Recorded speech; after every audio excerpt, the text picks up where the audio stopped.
کہ دنیا کے کچھ ممالک ہیں جو غزہ اور رفح کی صورتحال پر کنسرن بھی رکھتے ہیں اور اس حوالے سے اپنی آواز بھی اٹھا رہے ہیں اور آپس میں بھی رابطے قائم کر رہے ہیں. تو میں یہ سمجھتا ہوں کہ یہ گورنمنٹ آف پاکستان کی بڑی کلیئر پالیسی ہے اور ہم فلسطین میں امن کے خواہاں ہیں. ہم چاہتے ہیں کہ جنگ بندی ہو, غزہ اور رفح میں مظالم بند کیے جائیں. تو یہ جو روابط ہے دوسرے ممالک کے ساتھ یہ بہت اہمیت کے حامل ہیں اور بین الاقوامی سطح پہ جب بھی کسی فورم پر بات ہوتی ہے تو اس پہ بھی وزیر اعظم صاحب اس پہ لیڈ لیتے ہیں. تو میں چاہوں گا کہ اس پہ ہم بھرپور اظہار یکجہتی کریں اور پوری قوم میں اظہار یکجہتی کرے غزہ کی عوام کے ساتھ, اور ہم ان کے ساتھ کھڑے ہیں اور ہم چاہتے ہیں کہ ایک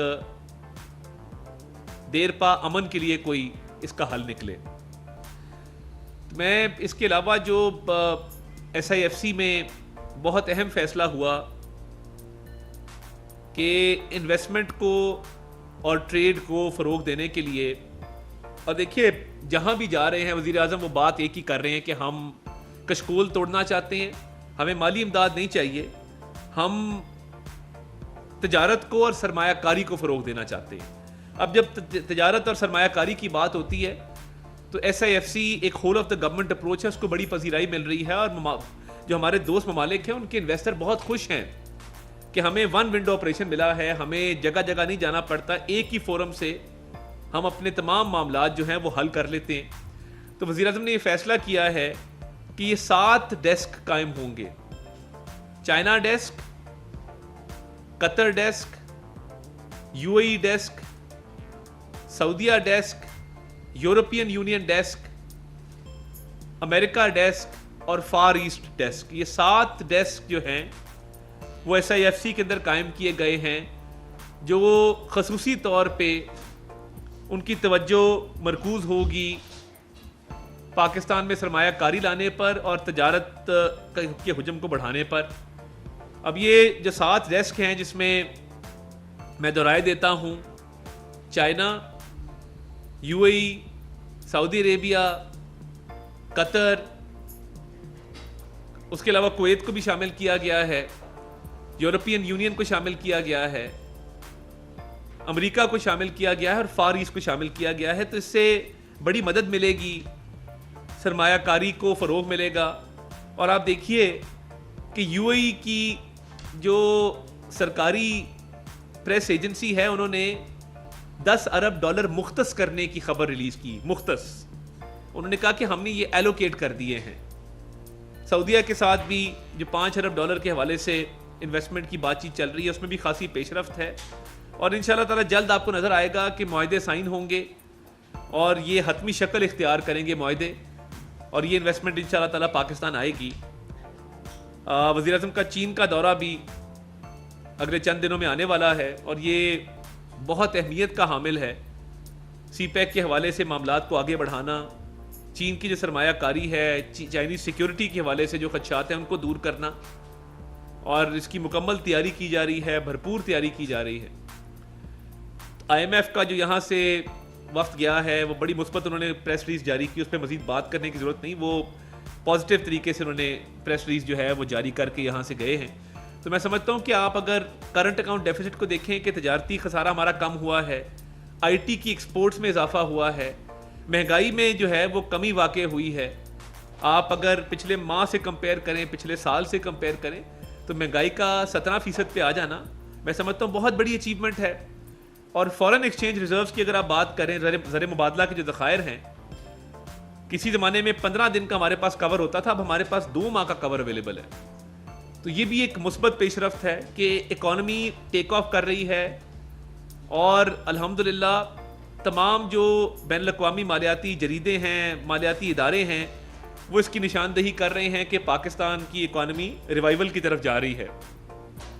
اس میں مکینزی جو ٹاپ کنسلٹنٹ فرم ہے اس کو ہائر کیا گیا ہے وزیر اعظم کی خصوصی کاوش کے تحت FBR کی ڈیجیٹلائزیشن کے لیے, اور اس پہ بھی جو ہے وہ ملنڈا گیٹس فاؤنڈیشن کی فنڈنگ شامل ہے.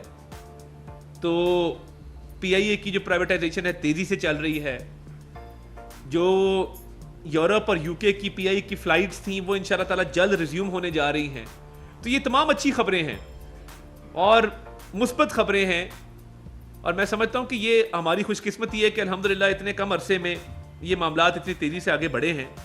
اب میں اس طرف آنا چاہتا ہوں کہ جو ملک دشمن قوتیں اس وقت سرگرم ہیں, اور دیکھیے یہ کوئی راکٹ سائنس نہیں ہے یہ پتہ کرنے کے لیے کہ آج کی 2024 کی سچویشن کو 1971 سے کس طرح ملایا جا رہا ہے, کون ملا رہا ہے, ان کا ایجنڈا کیا ہے, بالکل کلیئر ہے. یہ وہ لوگ ہیں جو کہتے ہیں کہ خان نہیں تو پاکستان نہیں, نعوذ باللہ.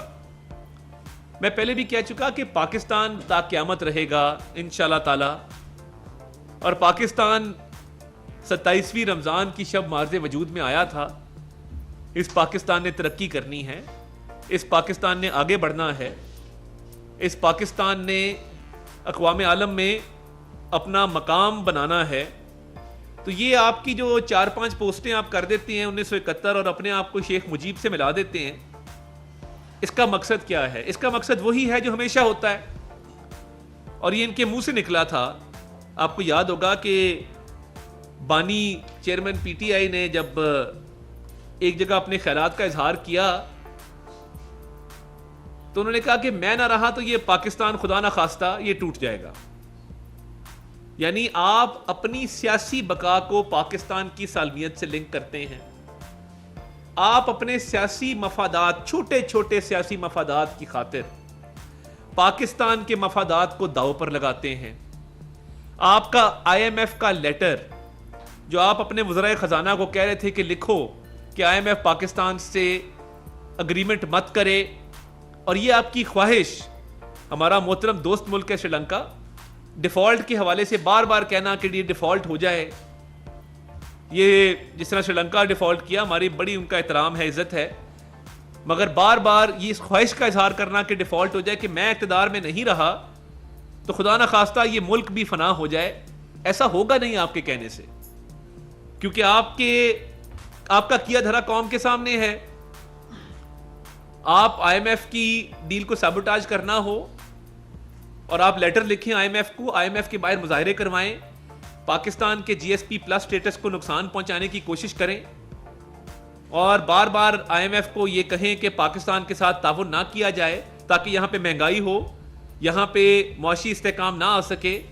آپ کی کوششیں سب کے سامنے, اور آپ نے ایک دفعہ نہیں, آپ نے بار بار یہ کوششیں کی کہ کسی طریقے سے کوئی نہ کوئی آپ سیبوٹاج کر جائیں سسٹم کو, آپ سسٹم کو ڈی ریل کر جائیں.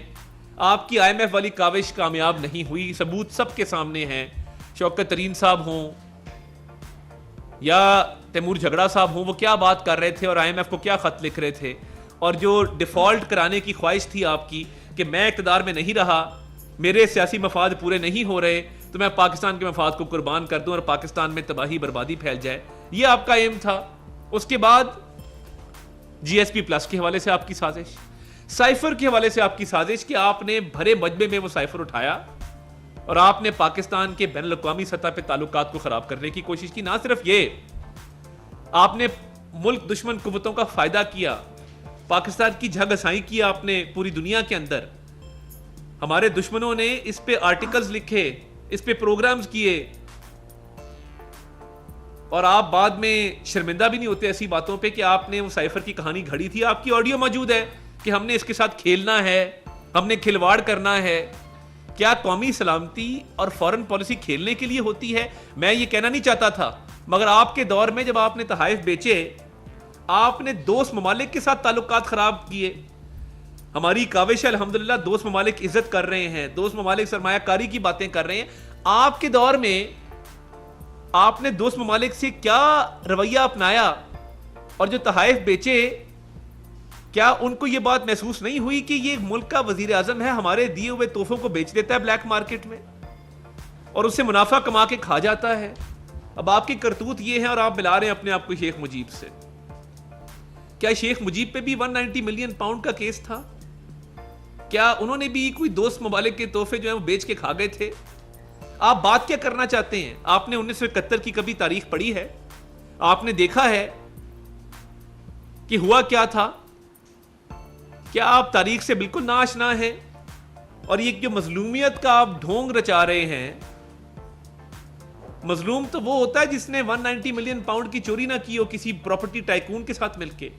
مظلوم تو وہ ہوتا ہے جس نے بلیک مارکیٹ میں تحائف نہ بیچے ہو. مظلوم تو وہ ہوتا ہے جس نے اپنے ایسٹ ڈیکلریشن کے اندر تمام اپنی اولاد کو ڈکلیئر کیا ہو. مظلوم تو وہ ہوتا ہے.